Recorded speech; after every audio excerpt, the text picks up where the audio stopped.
ឥឡូវបងប្អូនយើងទៅតាមដានទស្សនាវីដេអូពគង់ដែលចិញ្ចឹមត្រីក្នុងស្រែហើយល្អណាស់ជាពិសេសតែម្ដងបាទទស្សនាវីដេអូនេះចប់បងប្អូននឹងទទួលបានព័ត៌មានថ្មីដំណឹងល្អសម្រាប់សម្រាប់ធ្វើជាបទពិសោធន៍នៃការចិញ្ចឹមត្រីក្នុងស្រែណាបាទ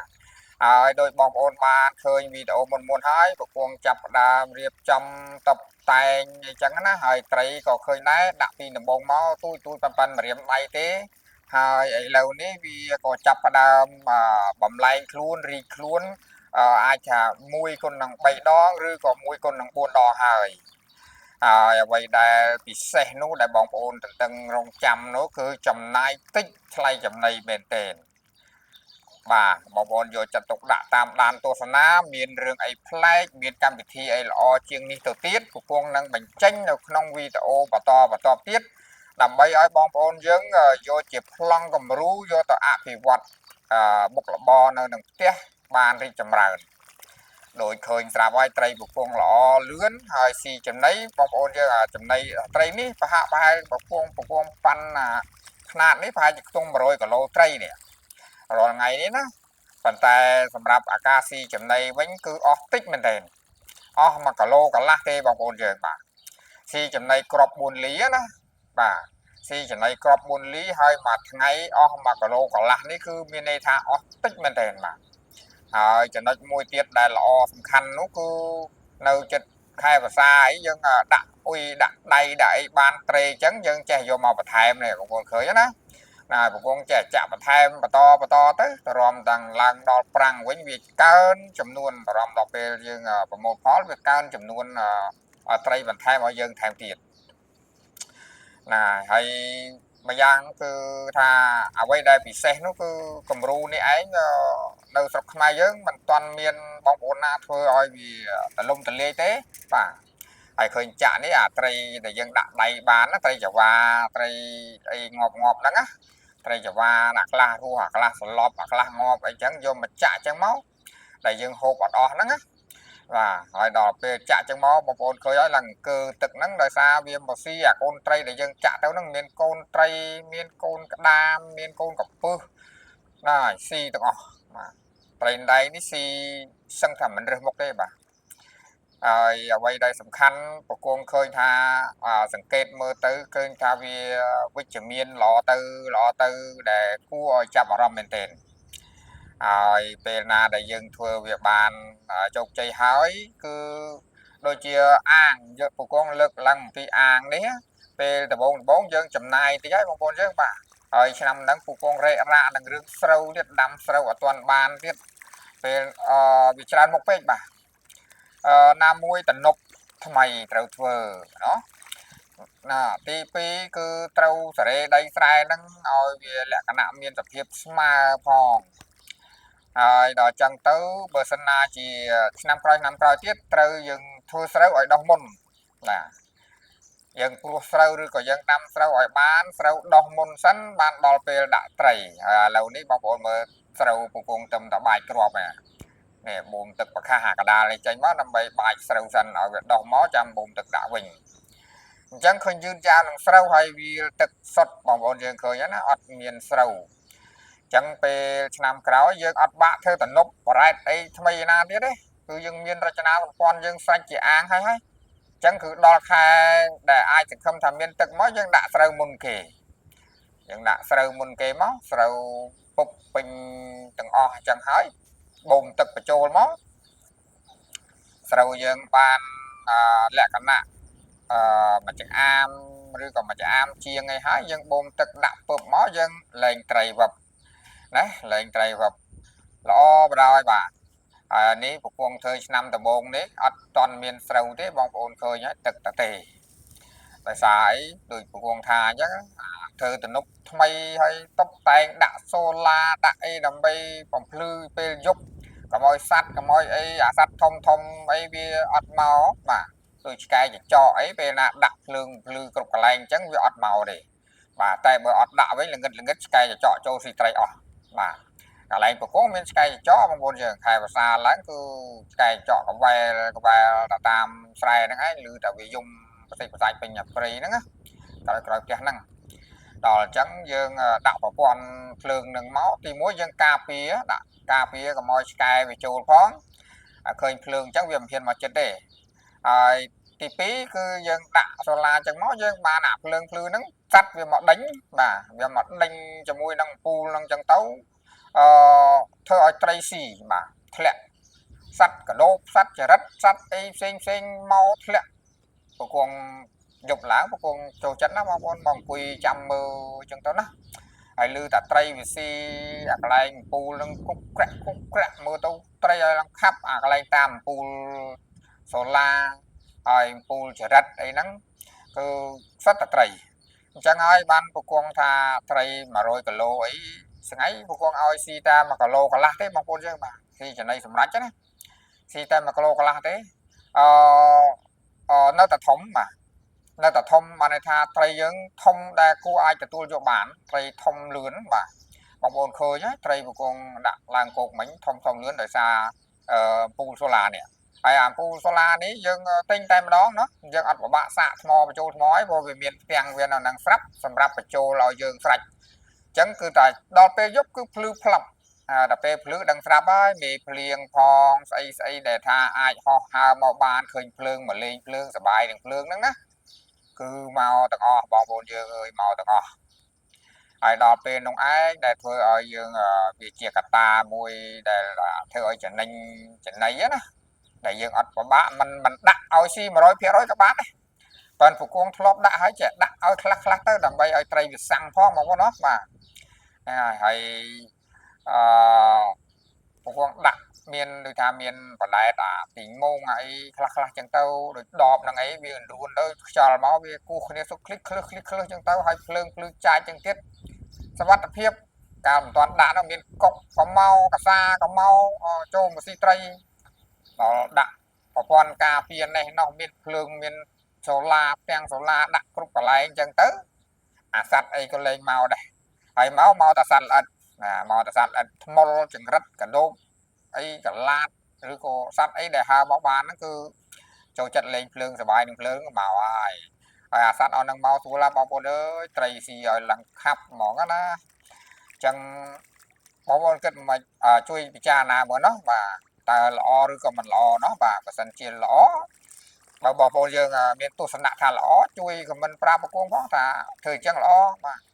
ព្រោះប្រគងវិញទទួលយកបានហើយសប្បាយចិត្តណាស់ឃើញអញ្ចឹងណាហើយឆ្នាំហ្នឹងដាក់ប៉ុណ្ណឹងឆ្នាំក្រោយបរិយពូជថែមពូជហេងសុយអាចនឹងបង្កាត់ពូជខ្លួនឯងដោយមិនចាំបាច់ទិញកូនត្រីគេទៀតណាហើយអញ្ចឹងអ្វីដែលដំបូងនេះរែងក្រែករ៉ាក់តិចហើយបងប្អូនយើងឃើញហើយណោះបាទស្រូវកន្លែងដែលថាដាំស្រូវនៅវាលតទេបាទហ្នឹងហើយដឹងស្មានណាបានស្រូវដុះទេដោយសាររែករ៉ាក់មែនឆ្នាំដំបូងហ្នឹងចំណាយលុយហើយការងារច្រើនទៀតព្រោះយើងធ្វើទំនប់យើងធម្មតាអីវាកាយដាក់ហើយយើងត្រូវបរៀបត្រូវកែច្នៃកាយបង្រៀបបន្ថែមទៀតដើម្បីឲ្យវាមានភាពរៀបស្មើកុំឲ្យវាមានរដិបរដប់ណាបាទហ្នឹងហើយអញ្ចឹងវិធីសាស្ត្រប្រគងមួយនេះប្រគងគិតហើយសង្ឃឹមហ្មងបងប្អូនយើងបាទគ្រាន់តែឃើញសន្ទុះត្រីធំហ្នឹងប្រគងសង្ឃឹមទុកមុនតែម្ដងហើយសង្ឃឹមថាឆ្នាំក្រោយប្រគងនឹងបន្ថែមទំនប់ឲ្យបានខ្ពស់ជាងនឹងទៀតហើយនឹងរីកឲ្យបានធំជាងនឹងទៀតនឹងបន្តធ្វើវាឲ្យពេញទំហឹងតែម្ដងហើយបងប្អូនយើងតាមដានទស្សនាប្រគងចេញវីដេអូរហូតបាទចេញវីដេអូម្ដងប្លែកបន្តិចម្ដងប្លែកបន្តិចមិនមែនវីដេអូដែលទេប៉ុន្តែត្រីតែដដែលហ្នឹងប៉ុន្តែធម្មតាពីដំបូងវាទូចក្រោយមកវាចេះធំទៅហើយវាប្រែប្រួលអាកាសធាតុឬក៏វាប្រែប្រួលកលៈទេសៈបែបណានោះប្រគងយកមកអត្ថាធិប្បាយជូនបងប្អូនយើងដើម្បីឲ្យបងប្អូនយើងបានសម្ដាប់ទៅហើយក៏បានស្វែងយល់ហើយល្អណាបងប្អូនណាត្រីមិនលេងទេត្រីនេះបើសិនណាជាយើងយកទៅលក់នៅទីផ្សារណាឧទាហរណ៍ថាយើងចាប់1តកា2តកា20គីឡូឬក៏50គីឡូដែលយកទៅដាក់នៅទីផ្សារណាគ្រាន់តែតម្លាក់ប៉ុកដាក់អញ្ជីងមួយប៉ុកយ៉ាងណាមិនថាត្រីស្រែបងប្អូនមែនទេត្រីស្រែ 100% តែម្ដងនោះហើយការដែលយើងចិញ្ចឹមវានេះក៏វាត្រីស្រែហើយគាត់វា highlight តិចតួចគាត់យើងឲ្យចំណីថែមតិចតួចហើយអាចំណីនេះយើងមិនបាច់ឲ្យក៏បានដែរបងប្អូនប៉ុន្តែបើយើងធ្លាប់ឲ្យហើយចេះថាឃើញថាឲ្យដើម្បី trong ban trong tu sna phong đôi việc của phong lang cục đấy việc của phong rol mà cục đấy phong đặt trên đây và chọt lá cái đó mà chọn khơi gì đó mà mình chẳng đấy tự ọ mơ khơi thế và chọn khơi trái nhá đặt trên đây lực cục trái với lu tam mo si lực cục ở dương khơi trong đó mà con khơi đó và khơi á một con thọt bị lừa chẳng ọt khơi pu đấy bờ thọt bị chừng hiên với khơi pu kia là cái pong chẳng đó ê mà giang đây cùi cùi con nào là bò mùi ní dương ban cắt stress luôn anh không nó dương sờ lanh trôi chết đó rồi chân dương thua tới kia rong dương có sai là hay bàn thò nào đừng gật lại nè con bên đây về ngay cái con còn là thà bằng hai bằng bốn dương này đôi giờ bà cô xong bây giờ bà cô con bay về ở đầu chẳng đấy ở đầu chẳng đầm bay ấy đầm bay năm rồi tiếc cái môi của bạn bỏ bà côទៀតta ca na chơi on năng việc ban đầu tao đầu là máu dương năm rồi tiếc dương ở bạn bỏ cô lên bà cô dương mà bỏ tầm ở đòn nó cứ pra ban là hô chỉ nên chẳng á mà chẳng của con thợ ấy vậy muối trà na vô Paul chấm nên ngày ban thuê đòn bàมันอาจធ្វើអីចេះតែធ្វើស្មានពេកអត់បថុយបឋានធ្វើឲ្យមានការសំដែលទេឥឡូវខាងជាងនេះគេកំពុងឲ្យបកគោលបន្ថែមទៀតហើយដើម្បី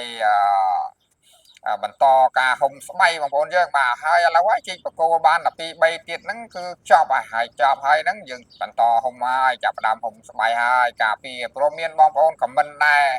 ហើយក៏អរគុណបងប្អូនដែលក្លឹបខមមិនប្រាប់បកគងថាអូប្រយ័ត្នត្រីឡើងណាឥឡូវបកគងនេះបោះឡើងដោះហើយបោះបកគោរួចអស់ហើយហើយនឹងចាប់ផ្ដើមយកស្បៃពណ៌សយកមកហុំបាទយកមកហុំការពារព្រោះបងប្អូនបានប្រាប់ហើយបានទឿនហើយខមមិនទឿនបកគងអរគុណច្រើនណាស់បាទហើយឥឡូវនេះបកគងចាប់ផ្ដើមបោះបកគោរួចចាប់ផ្ដើមទាញហើយបងប្អូនយើងនេះស្បៃណាបាទ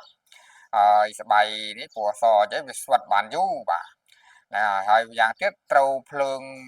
ពេលយប់ផងវាឃើញកាន់តែភ្លឺអញ្ចឹងទៅឃើញអាសត្វល្អិតហ្នឹងវាចូលចិត្តមកទៀតវាចំណាំងឆ្លាតពីពូលមកធ្វើឲ្យភ្លឺអាសហ្នឹងវាធ្វើឲ្យភ្លឺពណ៌អសដូចថាឆ្លោះមើលពីចម្ងាយមកឃើញអញ្ចឹងណាដល់អញ្ចឹងសត្វល្អិតផ្សេងហ្នឹងវាហើមកដើម្បីស្វែងរកកន្លែងសុបាយវាលេងភ្លើងលេងអីអញ្ចឹងទៅវាជាអន្ទាក់មួយទៀតសម្រាប់ឲ្យត្រីយើងកាន់តែច្បោចំណីទៀតហើយបាទអញ្ចឹងឥឡូវចាប់ផ្ដើមហុំហើយបងប្អូនណោះបាទហើយក៏លេងតាកាលណាយើងហុំហើយយើងដាក់ដីលុបជើងក្រោមវារួចរាល់អស់ហើយគឺយើងអស់បារម្ភហើយបាទយើងអស់បារម្ភពីរឿងបញ្ហាត្រីរនាលឡើងពេលភ្លៀងពេលមិនភ្លៀងពេលយប់ពេលថ្ងៃអីអស់បារម្ភហើយដូចថាពូកងធ្លាប់បាននិយាយថាមានឆ្កែចចកអីតែកាលណាយើងហុំចេះហើយមានភ្លើងភ្លឺចេកចាយទៀតវាឡើងកាន់តែឡើងហ៊ានមកក្បែរហើយបាទវាមិនហ៊ានចូលកន្លែងមនុស្សទេបាទវាគ្រាន់តែនៅក្បែរពីចង្អាយអញ្ចឹងណាបាទ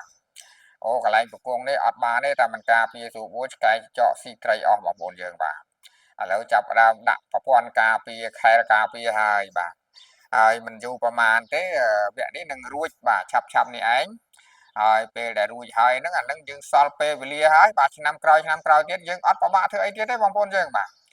គឺថាបើថាស្បៃនឹងវាផុយយើងដូរតែស្បៃទៅសម្រាប់បកគោលនេះបងប្អូនឃើញហ៎បកគោលសិតតែបកគោលដោះនេះកំពុងតែចងនេះគឺដោះហ្នឹងណាបាទហ៎ដោះរយហើយតាន់តិចទៀតហ្នឹងវាដោះកាន់តែច្រើនអាគុលវាហ្នឹងរីកធំទៅខ្យល់មកក៏មិនដួលហើយក៏វាមិនចេះពុកជើងដាច់ជើងអី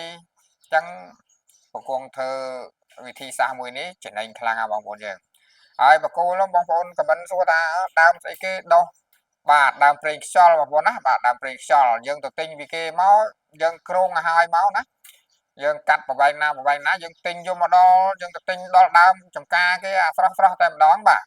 ហើយទិញមកយើងកាត់ប្រវែងណាដែលយើងចង់បានហើយត្រាំទឹកវាទៅដាក់ប្រឈរត្រាំទឹកទៅវាដោះបាទវាដោះហើយឃើញវាដោះប្រឡូកហើយចាំយើងយកមកជីកដាក់តាមຂະຫນាតរបស់យើងថាចង់បានຂະຫນាតប៉ុណ្ណាអញ្ចឹងទៅយើងវាស់ຂະຫນាតទៅយើងជីកដាក់វាស់ຂະຫນាតជីកដាក់អញ្ចឹងអាខ្លះទៅដោះតិចអាខ្លះដោះច្រើនអីអញ្ចឹងទៅបងប្អូនឃើញអាខ្លះមើលអត់ទាន់ឃើញវាពកបន្តិចអញ្ចឹងណាបាទហើយដល់ពេលយើងធ្វើហើយចៃដន្យអីបើសិនណាចេះវាអត់មានដោះបើវាមិនទាន់ឃើញដោះអាខ្លះណាវាងាប់អីយើងអាចជួសវាវិញបានទៀតយើងផ្សំអាថ្មីមកឲ្យដោះល្អហើយចាំយើងយកមកជីកដាក់បន្ថែមទៀត ចឹងវាជាយុទ្ធសាស្ត្រមួយល្អសម្រាប់យកមកចែកម្លែកបងប្អូនយើងធ្វើអីហើយធ្វើឲ្យមានគុណភាពเนาะបាទជារបបកំហើញថ្មីមួយដែលពីដើមមកពីមុនមកមិនដែលមានបងប្អូនណាធ្វើទេនៅស្រុកខ្មែរយើងណាបាទប្រគងឃើញតែនៅបរទេសឥឡូវនេះប្រគងចាប់ផ្ដើមយកគំរូនេះយកមកធ្វើเนาะបាទសិក្សាពីគេខ្លះហើយបង្កើតកំណត់ខ្លួនឯងថ្មីខ្លះដើម្បីស្វែងយល់បន្ថែមហើយធ្វើទៅបងប្អូនយើងឃើញគុណភាពល្អណែដាក់ស្បៃហុំដាក់អីចឹងមកទៀតគាត់ជំវិញទៀតបងប្អូនឃើញសកបាត់ខាងក្រោយហ្នឹងគឺស្បៃហុំជំវិញហើយមានទំនប់លក្ខណៈជាអាងគឺជាប្រព័ន្ធគំរូមួយដែលគិតថារបបកំហើញថ្មីរបស់ស្រុកខ្មែរយើងអត់ដែលមានទេឥឡូវនេះប្រគងធ្វើនេះក្នុងទំហំផ្ទៃដីទៅតឹង55ម៉ែត្របដោយ170ម៉ែត្របដោយ170ម៉ែត្រទៅតឹងដីហ្នឹង55ម៉ែត្រអញ្ចឹងឃើញថាវាបើយើងគុណជាការ៉េមើលឃើញថាវាធំទូលាយដែរហើយបងប្អូនស្រែបងប្អូននៅក្បែរផ្ទះឬក៏នៅកន្លែងណាក៏ធ្វើបានដែរឲ្យតែមានក្បែរប្រភពទឹកសម្រាប់បូមបញ្ចូលផងអាហ្នឹងធ្វើបាន3ដងក្នុងមួយឆ្នាំនេះចាប់ត្រីបាន3ដងក្នុងមួយឆ្នាំឬក៏បានទាំងស្រូវបានទាំងត្រីដោយសារយើងគាត់តំណប់ហើយវាទៅជាអាងហើយណាទៅជាអាងហើយអញ្ចឹងយើងអាចមានលទ្ធភាពបូមទឹកពីបន្លាយពីស្រែពីស្រះខាងក្រៅដាក់ចូលមកក្នុងអាងយើងហ្នឹងគ្រប់គង់ធ្វើបានច្រើនរដូវណាបងប្អូនដែលមានប្រភពទឹកច្បាស់លាស់បងប្អូនអាចធ្វើបាន3ដងចាប់ត្រីណាបើចាប់ត្រី3ដងប្រកាសជាស្រូវស្រាលយើងបាន3ដងដែរអញ្ចឹងណាអញ្ចឹងគឺបងឃើញថាជាកត្តាមួយល្អហើយសម្រាប់ចំណីវិញចំណេញច្រើនណាស់វាអត់ស្មើអាម៉ាត់ទេត្រីយើងនេះអាចប្រហាក់ប្រហែលជាខ្ទង់ជា100គីឡូឧទាហរណ៍ណាស៊ីចំណីត្រឹមតែ1គីឡូឬក៏1គីឡូកន្លះអត់សមស្របទេណាបើសិនណាជាត្រីយើង stress ត្រីយើងអត់មានចំណីក្រៅស៊ីប្រកាសជាមិនអាចធំបានទេពីព្រោះអីចំណីនឹងវាតិចណាស់ត្រី100គីឡូយើងដាក់ចំណីតាម1គីឡូកន្លះបងប្អូនយើងគិតមើលវាអត់សមអាម៉ាត់ទេហ្នឹងណាអញ្ចឹងហើយឥឡូវនេះត្រីប្រគំឃើញថាធំល្អហើយបងប្អូនយើងមើលក្នុងទស្សនាក្នុងវីដេអូឃើញណាធំល្អផុតល្អហើយសាច់ល្អទៀតហើយស្អស់តិចមែនទេនេះជារបបកំហើញថ្មីមួយដើម្បីបង្ហាញទៅដល់បងប្អូនយើងឲ្យបងប្អូនយើងមានគំរូល្អសម្រាប់យកទៅសិក្សាเนาะសម្រាប់យកទៅសិក្សាហើយក៏អាចចាប់ផ្ដើមរកចំណូលនៅក្នុងផ្ទះបាទរកចំណូលក្នុងផ្ទះឬក៏ក្នុងដីស្រែដីចម្ការយើងផ្ទាល់เนาะយើងមិនចាំបាច់ចាក់ចេញពីផ្ទះទៅណាឆ្ងាយអីចឹងណាបាទអញ្ចឹងប្រគងហើយតាមដានវីដេអូប្រគងបន្តទៀតណាព្រោះប្រគងរកចំណុចឃើញថ្មីទៀតប្រគងចេះតែយកមកកកកកាយយកមកបញ្ចេញប្រាប់បងប្អូនយើងបន្ថែមទៀតបាទហើយដូចជាសប្តាហ៍ថ្ងៃនេះប្រគងតាមដានយ៉ាងយកចិត្តទុកដាក់ដោយបងប្អូនយើងឃើញពូលនេះពូលចង្រិតប្រមាណនេះហើយនឹងសូឡានៅខាងក្រោយហ្នឹងណាត្រីយើងស៊ីមកយប់ទៅភ្លឺស៊ីវក់ទៅភ្លឺឲ្យតែសัตว์ឥតចុះប្រគងមកមើលជាក់ស្ដែងហើយពិនិត្យមើលជាក់ស្ដែងហើយយប់ឡើងមុននឹងចូលសម្រាប់ហើយប្រគងដើរពិនិត្យមើលទាំងអស់ឃើញថាវាស៊ីឲ្យឡើងថាឡើងទឹកมันអាចឆ្លាបានណាទឹកมันអាចឆ្លាបានគុកកាក់សត្វត្រីនៅតាមអំពូលនោះស៊ីទាំងអស់ហើយសត្វល្អិតនោះវាមានចង្រិតវាមានកណ្ដោបវាមានសត្វអីផ្សេងហើរមកហ្នឹងស៊ីទាំងអស់បាទស៊ីទាំងអស់ហ្នឹងហើយប្រឌិតទៅឃើញថាល្អមែនទេបងប្អូនយើងចំណេញខ្លាំងហើយបាទគួរតែពិចារណាเนาะបាទអញ្ចឹងវីដេអូនឹងមានប៉ុណ្ណឹងណាបើសិនជាបងប្អូនចូលចិត្តបងប្អូនអាចជួយ like ជួយ comment ប្រគំផងហើយយ៉ាងទៀតបើបងប្អូនយើងមានពិស័យផ្សេងឬក៏មើលទៅឃើញត្រូវកែសម្រួលឯណាជួយខមមិនប្រាប់ប្រគំផងដើម្បីប្រគំបានកំណត់ពីបងប្អូនបន្ថែមទៀតเนาะបាទអញ្ចឹងអរគុណហើយចាំជួបគ្នានៅវីដេអូបន្តទៀតបាទអរគុណ